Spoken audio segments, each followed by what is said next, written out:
Hi all, எல்லோரும் எப்படி இருக்கீங்க? நல்லா இருக்கீங்கன்னு நம்புகிறேன். இன்றைக்கி நான் உங்களுக்கு பண்ணி காமிக்க போகிறது பர்ஃபெக்டாக ஒரு 3/4 kg ரெட் வெல்வெட் கேக் எப்படி பண்ணலாங்கிறது தான். ஃபஸ்ட்டு நான் அதோடைய பேஸ் எப்படி பண்ணுறதுன்னு பண்ணி காமிக்க போகிறேன். வாங்க வீடியோக்குள்ளே போகலாம். இதுக்காக நான் ஒரு க்ளீனான பவுல் எடுத்துகிட்டு அதில் ஒரு 3/4 கப் அளவுக்கு மைதா எடுத்துக்கிறேன். மெஷர்மெண்ட் எல்லாம் 250 ml கப் தான். அதில் ஒரு 3/4 கப் அளவுக்கு மைதா, அதுக்கப்புறம் 3/4 டீஸ்பூன் பேக்கிங் பவுடர், ஒரு பிஞ்ச் உப்பு, 3/4 டீஸ்பூன் கோகோ பவுடர். இது இவ்வளோத்தையும் எடுத்துகிட்டு நல்லா சலிச்சு எடுத்துடலாம். எப்போதுமே நம்ம கேக் பண்ணும்போது இந்த மாதிரி ஃப்ளோரை 3 வாட்டி குறையாமல் சலிச்சு எடுத்துக்கணும். அப்போ தான் கேக்கு நல்லா ஃப்ளஃபியாக வரும். சலிச்சு அதை நம்ம மாற்றி வச்சிடலாம். அதுக்கப்புறமா ஈரமே இல்லாத ஒரு க்ளீனான பவுல் எடுத்துகிட்டு அதில் ஒரு 3 முட்டை சேர்த்துடலாம். அது கூடவே 3/4 டீஸ்பூன் அளவு வேனிலா எசன்ஸும் சேர்த்துறேன். கூடவே ஒரு 2-3 ட்ராப் அளவுக்கு பைனாப்பிள் எசன்ஸும் சேர்த்துடலாம். இந்த பைனாப்பிள் எசன்ஸ் சேர்க்கும்போது முட்டை ஸ்மெல் அவ்வளோவா தெரியாது.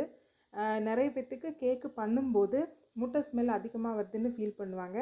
நீங்கள் இந்த மாதிரி முட்டை பீட் பண்ணக்கூடிய டைமில் இந்த மாதிரி பைனாப்பிள் எசன்ஸ் ஒரு 2-3 ட்ராப் சேர்த்துட்டிங்கன்னா கண்டிப்பாக அந்த முட்டையோட ஸ்மெல் அவ்வளோவா இருக்காது. ஜஸ்ட் ஒன்று பீட் பண்ணதுக்கு அப்புறமா பவுடர் பண்ண சுகர், நம்ம மைதா எடுத்தோம் இல்லையா, அதே கப்பில் 3/4 கப் அளவுக்கு மைதா எவ்வளோ எடுத்தோமோ அதே அளவு பவுடர் பண்ண சுகரையும் சேர்த்து நல்லா பீட் பண்ணிடலாம். சுகரை மொத்தமாக கொட்ட வேணாம், 2-3 ட்ரிப்பாக போட்டு ஹை ஸ்பீடில் வச்சுட்டு ஹை ஸ்பீடில் வச்சுட்டு நல்லா ஃப்ளஃபியாக பீட் பண்ணி எடுத்துக்கணும். ஒரு 3-4 நிமிஷம் வரைக்கும் பீட் பண்ணலாம். அது நல்லா ஃப்ளஃபியாக வந்துடும். பார்த்திங்கன்னா ரொம்ப ஃப்ளஃபியாக வந்துடுச்சு. அது கலர் எல்லோ கலர் எல்லாம் மாதிரி ஒயிட் கலரில் நல்லா ஃப்ளஃபியாக வந்துடும்.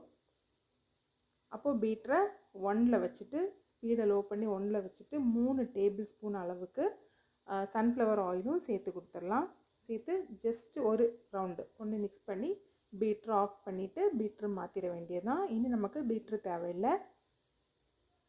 அதுக்கப்புறமா இனி பாலில் கொஞ்சமாக இதுக்கு தேவையான கலர் சேர்த்து எடுத்துடலாம். நான் வந்து 3 டேபிள் ஸ்பூன் பால் எடுத்திருக்கேன். ரூம் டெம்பரேச்சரில் உள்ள பால். பாலில் தணுப்பு இருக்கக்கூடாது, நார்மல் ரூம் டெம்பரேச்சரில் உள்ள பால். அதில் 1/4 டீஸ்பூனும் இல்லாமல் 1/2 டீஸ்பூனும் இல்லாமல் இடையிலையா அந்த அளவுக்கு ரெட் ஜெல் கலர் எடுத்திருக்கேன். எடுத்து பால் கூட நல்லா மிக்ஸ் பண்ணிடலாம். நான் வந்து மேஜிக்கோட ஜெல் கலர் தான் எடுத்திருக்கேன். அது நல்லா பர்ஃபெக்டான ரெட் கலர் கொடுக்கும் கேக்குக்கு. எடுத்து நல்லா மிக்ஸ் பண்ணிவிட்டு மாற்றி வச்சிடலாம். இதில் நம்ம சலிச்சு வச்சுருந்த மைதா ஒரு ட்ரிப் போட்டுட்டு கொஞ்சமாக இந்த மில்கோட மிக்ஸு சேர்த்து மிக்ஸ் பண்ணணும்.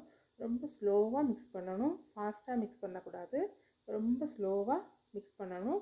அதுக்கப்புறமா பால் சேர்த்துடலாம். அது ஒரு வாட்டி மிக்ஸ் பண்ணிவிட்டு அதுக்கப்புறமா இன்னும் ஃப்ளோரு சேர்த்துடலாம். அப்படி 2-3 வாட்டியாக சேர்த்து எல்லாத்தையும் நல்லா கம்பைன் பண்ணி எடுத்துடலாம். இது எல்லாம் நல்லா மிக்ஸ் ஆனதுக்கப்புறமா மெயினாக இதில் நமக்கு வந்து வெல்வெட் டெக்ஸ்சர் கிடைக்கணும். அதுக்காக இதில் ஒரு மெயின் இன்க்ரீடியன்ட் ஒன்று சேர்க்க போகிறோம். அதுதான் பேக்கிங் சோடா ப்ளஸ் வினிகர். நான் வந்து ஒரு 1/2 டீஸ்பூன் அளவுக்கு பேக்கிங் சோடா எடுத்திருக்கேன். அதில் 1/2 டீஸ்பூன் அளவுக்கு வினிகர் சேர்க்கணும். சேர்க்கும்போது அது நல்லா நுரை கட்டி நல்லா பொங்கி வரும். அந்த டைமில் அதை இந்த பேட்டரில் சேர்த்துடலாம். நம்ம இது மிக்ஸ் பண்ணும்போது நல்லா நுரை கட்டி நல்லா பொங்கி வரும். அதை பேட்டரில் சேர்த்துட்டு நல்லா மிக்ஸ் பண்ணி எடுத்துடணும். மிக்ஸ் பண்ணிவிட்டு இதை நம்ம வைக்கக்கூடாது, உடனேயே பேக்கிங் பண்ணிட வேண்டியதுதான். நான் வந்து ஆல்ரெடி ஒரு 7 இன்ச்சு பேனு பட்ரு க்ரீஸ் பண்ணி பட்ரு பேப்பரில் கவர் பண்ணி வச்சுருக்கேன். அந்த 7 இன்ச் பேனில் இந்த பேட்டரை ஊற்றிடலாம். ஊற்றி ஜஸ்ட் இது மாதிரி ஒரு 2-3 வாட்டி டேப் பண்ணி கொடுத்துடலாம். கொடுத்துட்டு 180 டிகிரியில் 10 மினிட் ப்ரீஹீட் பண்ண ஓவனில் 30 மினிட்ஸ் பேக் பண்ணி எடுத்திருக்கேன். நல்லா பார்த்திங்கன்னா நல்லா ஃப்ளாட்டாக ரொம்ப அழகாக நல்ல கலராக ஸ்பாஞ்சியாக சூப்பராக ரெட் வெல்வெட் கேக் ரெடி ஆகிடுச்சு. இவ்வளோதான், ரொம்ப சிம்பிளாக பண்ணலாம். இது எந்த கஷ்டமும் இல்லை, ஈஸியாக பண்ணிடலாம். மெஷர்மெண்ட் மட்டும் கரெக்டாக இருந்தால் போதும். இது பார்த்தாலே உங்களுக்கு தெரியுது, நல்லா ஃப்ளாட்டாக வந்திருக்கு, நல்லா ஸ்பாஞ்சியாக வந்திருக்கு, நல்ல கலர் கிடச்சிருக்கு. அதுக்கப்புறமா ஒரு வெல்வெட் டெக்ஸ்சரும் அதில் இருக்குது.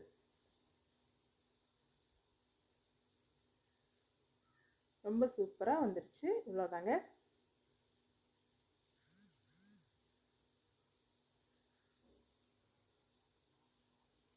இனி இதை 3 லேயராக கட் பண்ணி எடுத்துடலாம்.